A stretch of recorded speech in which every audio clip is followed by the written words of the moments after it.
ఏమైంది విక్రమ్? డల్గా ఉన్నావు? కిరణ్మయి పోలీస్ స్టేషన్కి వచ్చింది. ఏం మాట్లాడింది? మంజు బావుండాలని, వాళ్ళ ఆయన మంజు కలిసుండాలని చాలా మంచి మాటలు, నీతి మాటలు చెప్పింది. ఏ తను బావుండదంటనా? ఎదుటి వాళ్ళు బావుండాలి కాని ఆవిడగారు బాగుండాలని కోరుకోదంటనా?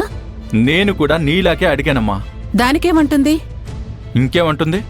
పాత పాటే పాడుతుంది. ఆ కిరణ్మయికి ఏది మంచో ఏది చెడో తెలీదురా. పోనీ ఎవరైనా చెప్పినా అర్థం చేసుకోదురా.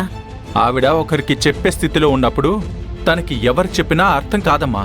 నీ మధ్య గొడవ రావటానికి కారణం వాళ్ల తమ్ముడు ఎటో వెళ్ళిపోవడమే కదా.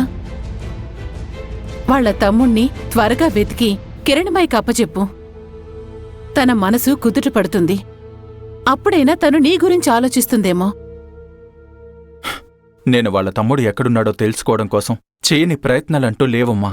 ప్రయత్నం కాదు విక్రమ్, నువ్వు ఖచ్చితంగా పనిచేయాలి. ఇంకా ఎంతకాలమని కిరణ్మయి కూడా తన తమ్ముడు కోసం ఎదురుచూస్తుంటుంది చెప్పు? వాళ్ల తమ్ముడు ఉన్నాడో లేదో అనే సందేహం కూడా ఆ అమ్మాయి ఫ్రస్ట్రేషన్కి కారణమై ఉండొచ్చు కదా. అలాంటప్పుడు కిరణ్మయి నన్ను నిద్రపోనివ్వకుండా నేను ఇంట్లో ఉంటే ఇంటికి రావాలి, పోలీస్ స్టేషన్లో ఉంటే పోలీస్ స్టేషన్కి రావాలి. నన్ను ఊపిరి ఆడనేయకుండా నాకు నా తమ్ముడు కావాలని వాడెక్కడున్నాడని నన్ను అడగాలి. అరే అలా చేయకుండా తన నోటికి ఏదొస్తే అలా మాట్లాడేస్తే ఎలా? పోనీ నేను వెళ్ళి చెప్పనా? ఏమని? నిన్ను కలిసి తన తమ్ముడు ఎక్కడున్నాడో వెతికి అప్పచెప్పమని నిన్నడగమని చెప్తాను. ఏ తనకి తెలీదమ్మా? మనం చెప్పాలా ఏంటి? పొరపాటున కూడా నువ్వు ఆ కిరణ్మయిని కలవకూడదు. నన్ను కలవద్దంటున్నావు సరే, మీరిద్దరూ ఎప్పుడు ఒక్కటవుతారు? కాలానికే వదిలేస్తాను.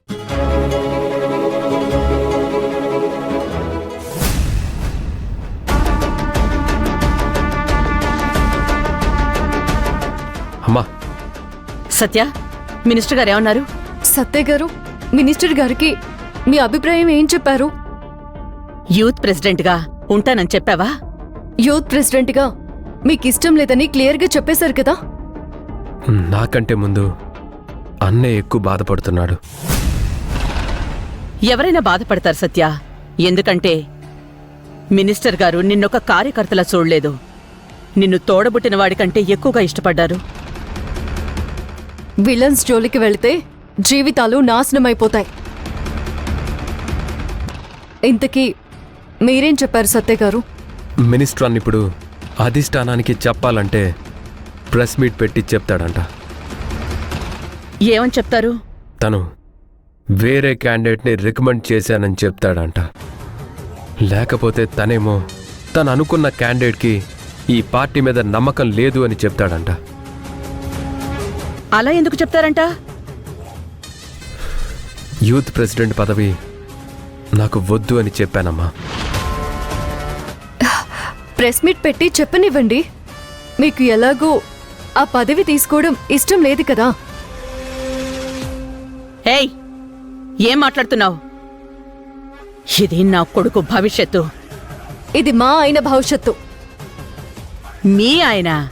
నీకు మీ ఆయన ఎక్కడి నుంచి వచ్చాడు? మీ ఆయన అయ్యే కంటే ముందే వాడు నా కొడుకు. అమ్మా నువ్వాగమ్మా. వాడు చిన్నతనం నుండి లీడర్ క్వాలిటీస్తో పెరిగాడు. వాడి ఏజ్ కంటే ఎక్కువ ఏజ్ ఉన్న వాళ్లతో స్నేహం చేశాడు. అలాంటివాడు మంచి నాయకుడిగా ఎదిగితే జనాలకి, దేశానికి ఎంతో మేలు జరుగుతుంది. అందుకే నా కొడుకుని యూత్ ప్రెసిడెంట్ అవ్వమని చెప్పాను. అమ్మా నువ్వు రూమ్లోకి వెళ్ళు. మీ ఆయన ఎక్కడి నుంచి వచ్చాడు, మీ ఆయన ఎలా అయ్యాడు అని మీరు స్పెషల్గా నొక్కి నొక్కి చెప్పక్కర్లేదు అత్తయ్య గారు. ఎవరికైనా పెళ్ళీడు రాగానే పెళ్లి చేయడం సహజమే. అంత మాత్రాన మీ ఇంటి కోడలిగా, మీ కొడుక్కి భార్యగా వేరే ఇంటి నుండి ఒక ఆడది వస్తుంది. వచ్చిన ఆడది తల్లి కంటే తక్కువేం కాదు. తన భర్త, తన సంసారం, తన పిల్లలు అని ఆలోచిస్తూ ఉంటే ఏ ఆడదైనా భర్తనే దైవంగా చూసుకుంటుంది, నాలాగా. నువ్వు వాడి జీవితంలోకి వచ్చిన దగ్గర నుంచి ఏ రోజైనా వాడు సుఖపడింది లేదు. నేను తన జీవితంలోకి వచ్చేసరికి మీ కొడుకు కొట్లాటలకు గొడవలకు దిగి ప్రతి ఒక్కరితో గొడవ పడేవారు. ఇప్పుడు గొడవలు లేని ప్రశాంతత వచ్చింది. కష్టం ప్లేస్లో సుఖం వచ్చింది. మంజు నువ్వు వాగు. సత్య గారి లైఫ్లో మార్పు తప్పనిసరైంది. గౌరవం నూరింతలు పెరిగింది. నువ్వే నా కొడుకుని ఏదో మాయ చేశావు. ఇంటికి కోడలు వచ్చాక కూడా కొడుకుని మీ చెప్పు చేతుల్లో ఉంచుకోవడం కరెక్టేనా అత్తయ్య గారు? అమ్మో అమ్మో అమ్మో అమ్మో, నేనుండగానే నా కొడుకుని నీ వైపు తిప్పేసుకుని వాణ్ణి పిచ్చోణ్ణి చేసేశావు. ఒకవైపున తల్లి, మరొక వైపున భార్య, ఇద్దరు రెండు కళ్ళలాంటి వాళ్ళని నా భర్తకి నా వల్లనే తెలిసొచ్చింది. నేను పర్సనల్గా వెళ్ళైనా నా కొడుకుని యూత్ ప్రెసిడెంట్ని చేయమని రిక్వెస్ట్ చేస్తాను.